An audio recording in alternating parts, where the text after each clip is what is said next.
I, 15-year-old female, and my dad's a fair baby. My mum didn't know he was married and broke it off when she found out, but she was already pregnant. She decided to have me and has always been a great mum to me. A lot of my friends don't get along with their mums, but mine is really cool and I wouldn't trade her for anyone. My dad takes me out on the weekends to do things and visits on holidays, but I've never lived with him or anything. When I was younger, he had to take me to his house for a few hours one time when my mum was really sick and his wife yelled at him, and I had to stay in a bedroom away from her because she was so mad. My mum explained the cheating when I was older and realised how weird the situation was compared to friends with divorced parents. I have feelings about it, but he's my dad, so I try not to think about it a lot. I know my dad's wife hates me and is the reason I can't see him more, so yeah, she has a reason to be mad at him, but also screw her. So a couple of months ago, my dad started asking if I would like to spend whole weekends with him. I said I would be okay with it if it wasn't at his house. He said his wife wants me to come and she's had a change of heart. Sounded really suspicious, so I said no. Then this weekend she wanted to come have lunch with my dad and me. She said that she realised how important I am to my dad since they can't have kids now, and that she would like to make up for it all and be my stepmom if I would let her. It really made me mad because my whole life she's made it really hard to see my dad, and now she wants to be nice. I might be the jerk because I told her that if she can't have kids, that's karma for how she treated me, and she's never going to be anything but my dad's wife. She started crying, and my dad told me later that was a terrible thing and I need to apologise. My mum said that she put me in an unfair situation and I should probably avoid talking to her right now because she's having to deal with infertility and hasn't really gotten over things. Am I the idiot? I feel like she kind of deserved it. Update. First off, JFC, some of you adults are unhinged, insisting my mum must have known he was married and calling her an intimacy lover and she should have aborted me. Who hurt you? For real, get help. You sound like basement-dwelling incels that haven't seen any light but your computer screen in years. I had lunch with my mum and dad today to talk about things. I asked my mum to come with me because I didn't want to see him by myself. I told my dad he had to leave his phone in the car or I wouldn't come. I told him that I don't want to go to his house or see his wife. I won't see him anymore unless he makes sure that his wife won't interrupt us constantly. I'll have my driver's license soon, and if we meet somewhere and he picks up the phone or his wife shows up, I'm leaving. I love him, and I don't want to not see him, but I can't do it anymore.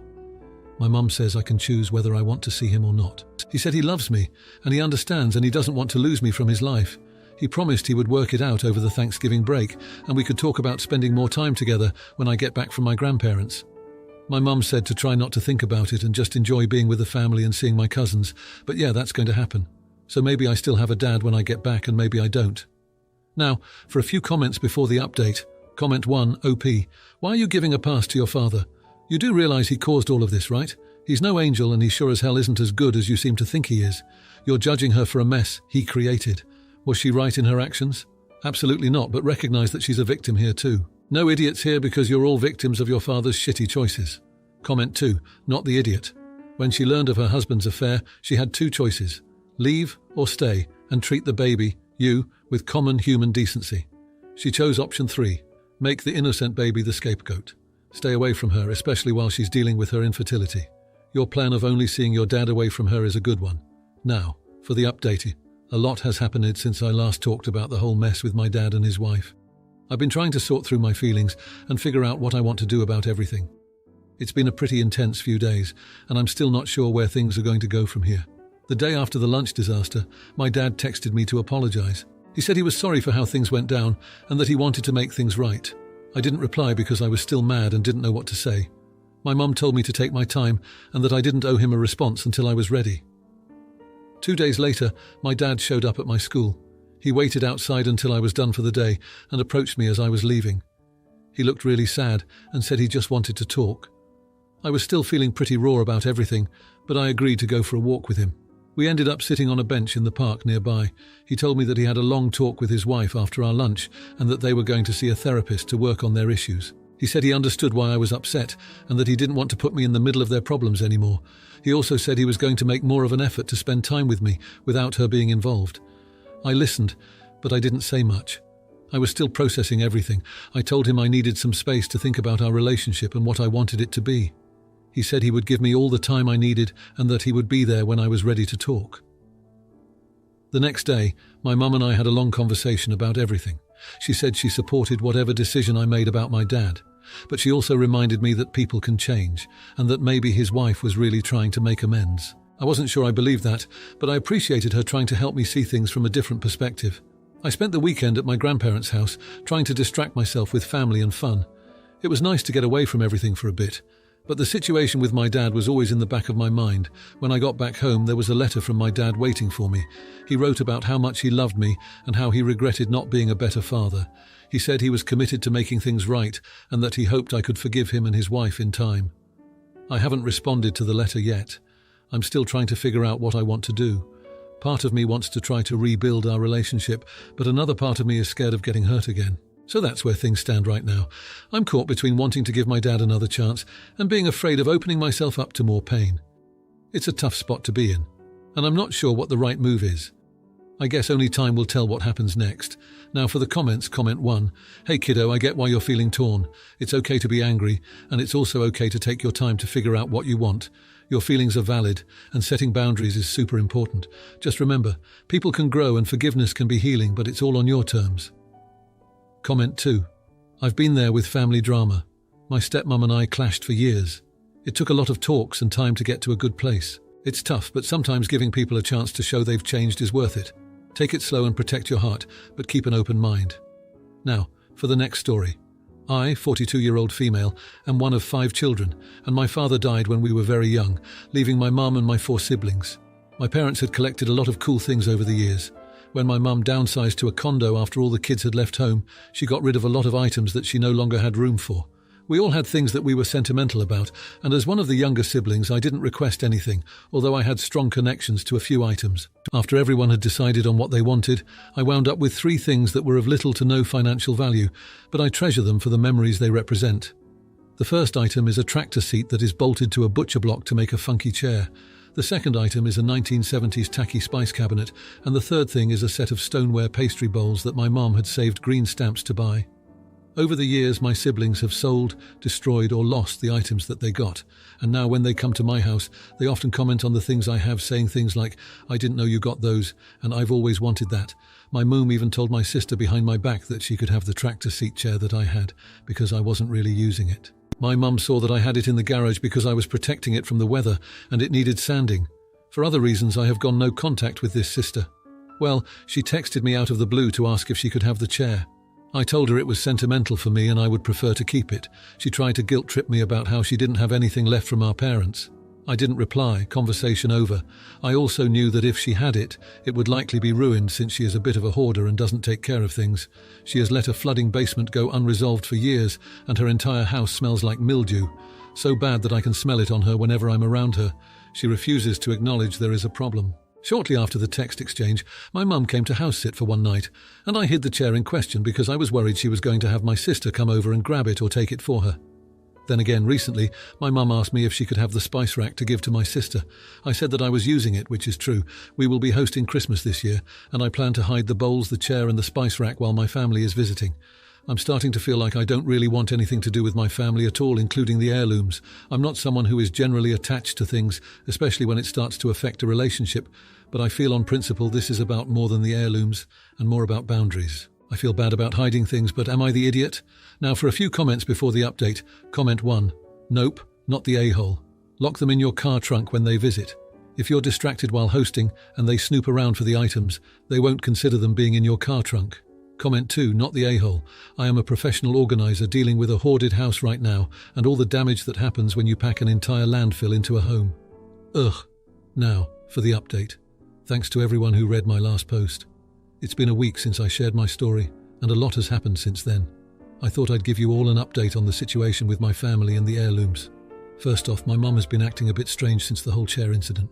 She's been dropping by more often than usual, and every time she does, she seems to be looking around the house, almost like she's searching for something. I haven't confronted her about it because I don't want to start another argument, but it's pretty clear she's still thinking about the heirlooms. My brother, who I haven't mentioned before, called me out of the blue.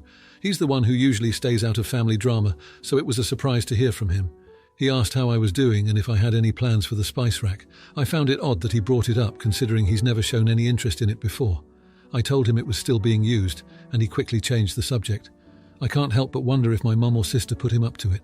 Speaking of my sister, she's been oddly quiet since our last text exchange. I haven't heard a peep from her, which is unusual because she's typically the type to hold a grudge and make sure everyone knows it. I'm not sure if she's planning something or if she's genuinely moved on, but the silence is making me a bit uneasy. In preparation for hosting Christmas, I've been doing some early spring cleaning. While going through the garage, I found an old photo album that I hadn't seen in years.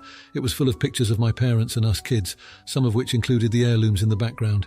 It was a bittersweet moment, and it made me realize how much these items really do mean to me. I've decided to take extra precautions with the heirlooms during the holidays. I've moved the tractor seat chair to a friend's house for safekeeping.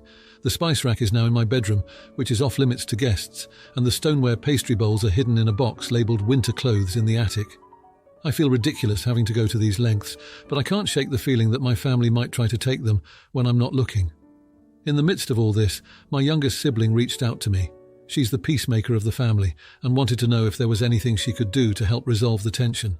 I appreciated her offer, but I'm not sure there's much she can do. The issues with the heirlooms are just the tip of the iceberg when it comes to our family's problems. I've also been reflecting on my relationship with my family as a whole. It's exhausting to feel like I have to constantly be on guard around them. I've started to question whether it's worth maintaining these relationships if they're causing me so much stress. I love my family, but I'm starting to feel like the distance I've put between us might be for the best. As Christmas approaches, I'm feeling a mix of anticipation and dread. I want to enjoy the holiday with my family, but I'm also worried about what might happen with the heirlooms. I'm hoping for a peaceful celebration, but I'm prepared for the possibility of conflict. I'll keep you all updated on how things go. For now, I'm just trying to focus on the positive aspects of the holiday season and hoping that my family can do the same. Now, for the comments. Comment 1. Hey there, it sounds like you're in a tough spot with your family. It's clear those items mean a lot to you, and you have every right to protect them. Have you thought about having a heart-to-heart with your siblings? Maybe if you explain why these items are so important to you, they might understand and back off a bit. It could help ease the tension and make family visits less stressful for you. Comment 2. I'm curious, does your family know the full history behind these items? Sometimes sharing the stories attached to heirlooms can help others respect their significance. It might be worth a try before distancing yourself. Also, kudos to your youngest sibling for offering to help. Maybe they can mediate a conversation that leads to a better understanding all around. Now for the next story. I currently owe my brother around $300. He fronted me some money for a family vacation and said I could pay him back in December, 3-paycheck month. My husband and I are hosting a small Thanksgiving this year with the family members who live within driving distance, and my brother's family arrived on Monday to stay through the weekend.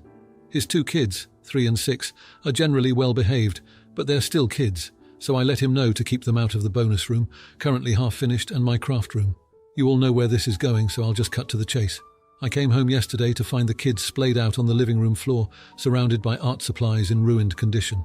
They were finger painting with my gouache and had completely cross-contaminated the colours, drawn on my good watercolour paper with Copic markers, completely crushing the tips of the markers as well, and ruined or dirtied several items that my friend had brought me from Korea. I confronted my brother, who was nonchalantly watching TV, and he told me that he didn't let the kids go into the craft room. He had gone in himself and grabbed them just a couple things to entertain themselves with. He agreed to buy me replacements until I actually started tallying up the cost, then backtracked and said the price was bullshit and started insisting that most of the stuff was still in usable condition. I said, fine, you don't have to replace anything, but you can forget about vacation money. He snapped at me not to argue in front of the kids. I said, who's arguing? Sounds like the conversation is over. Now he wants me to pay the vacation money immediately and work out the replacing of the art supplies after. I feel like he's just going to try to haggle with me, or he's going to replace my stuff with Crayola and call it even. Update. The cost to replace the ruined items minus the Korean supplies would be about $225. Getting an idea of the replacement cost of the Korean stuff is a bit harder. It was mostly journaling stationery supplies, so I'm not 100% sure how to determine the cost of, for example, a half-used book of stickers or a bullet journal that has several pages scribbled in. There was also a set of stamps that the kids tried to use gouache markers on, which I'm not yet sure if they're going to need replacing or if they can be cleaned off without staining. I was fully prepared to just compartmentalize this whole thing for the next day to get through the holiday, but my husband ended up making a call to my ex Cecile, brother's ex and the kid's mum, and discussed with her what had happened. She was particularly upset that the 3-year-old was allowed to finger paint with supplies that were not specifically kid-friendly and non-toxic, and she called my brother immediately and chewed him out for that. She also called our parents about it, which turned into a call from our mother to our brother, also chewing him out for being irresponsible. And although no one brought up the money angle, and I didn't expect them to, he was rattled enough to apologise for yesterday and hasn't mentioned the money. I think I will just pay to replace what I can and consider us even. Now, for a few comments before the update. Comment 1. not the idiot. Take the cost of replacement supplies out of the amount you owe him. Provide him with links to the supply listings, with costs for the exact replacements you purchased. Proper art supplies are expensive. It isn't your fault that he didn't know that and just gave his kids your supplies without your permission, so he didn't have to entertain his own kids.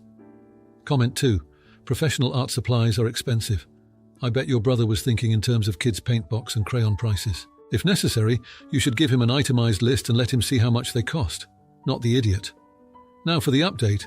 After the whole art supply disaster, things were tense for a while. My brother seemed to realize he'd messed up, especially after getting an earful from our ex-Sil and our mum. He didn't bring up the vacation money again, and I was left to figure out how to replace my precious supplies. I started researching the cost of the Korean items, which was tricky, but I managed to find similar products online.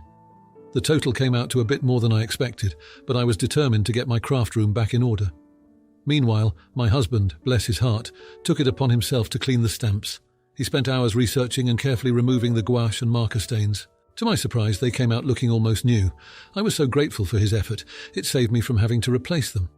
As for the rest of the supplies, I made a list and started ordering replacements. I found good deals and even discovered some new art stores in the process. It was a bit of a hit to our budget, but I figured it was worth it to have my creative space back. A week after the incident, my brother came over to apologize in person. He admitted he hadn't realized how expensive and special my art supplies were. He handed me an envelope with $300 in it, the exact amount he owed me for the vacation. He said it was the least he could do after what happened. I was taken aback by his gesture. It seemed like he genuinely felt bad and wanted to make things right. With the vacation money in hand, I was able to order the last of the replacement supplies. When they arrived, I spent an entire weekend reorganizing my craft room. It felt good to put everything back in its place, and the room looked even better than before. The kids, on the other hand, were given a stern talking to about respecting other people's property.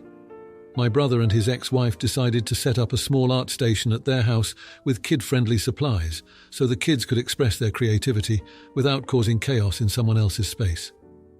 As for the family dynamics, this incident brought some issues to light, but it also brought us closer together. My parents offered to host a family meeting where we all discussed boundaries and respect for each other's belongings. It was a productive conversation, and everyone left feeling heard and understood. In the end, my brother and I repaired our relationship. He even joined me for an art class, claiming he wanted to understand why I loved my hobby so much. Watching him struggle to paint a simple landscape was both hilarious and heartwarming. It turned out to be a bonding experience, and we've made it a monthly tradition. The kids learned their lesson too. They now have their own art supplies and are becoming quite the little artists, under supervision, of course. My niece and nephew even made me thank you cards with their new watercolours, which I proudly display on my fridge. As Thanksgiving rolled around again, we all gathered at my house, this time with a new appreciation for each other. The kids played happily with their non-toxic paints, my brother helped me in the kitchen, and our parents shared stories from their younger days. It was a peaceful, joyful holiday, free from any drama. Looking back, I'm amazed at how everything turned out. It was a stressful situation that could have easily driven a wedge between us, but instead it taught us all valuable lessons and brought us closer together. My craft room is now my sanctuary once again, and I have a newfound respect for my brother's efforts to make amends. It's funny how life works out sometimes, but I'm just thankful that in the end, everything fell into place. Now, for the comments. Comment 1. Hey, I get the frustration with your bro, but withholding the money might not be the best move legally or relationship-wise. Maybe draft up a simple agreement on how he'll pay for the damages. That way, you've got something in writing, and it keeps things clear and fair for both sides. Comment 2. Totally understand why you'd be upset art supplies aren't cheap. It's good that your brother eventually stepped up. Maybe use this as a teachable moment for the kids about respecting other people's property. And hey, it sounds like you've turned a messy situation into a chance for family bonding. Silver linings, right? If you liked this video, you'll probably like these too. Also, while you're here, please consider subscribing. It's your support that keeps this channel alive and allows me to make better and longer videos. Have a great day.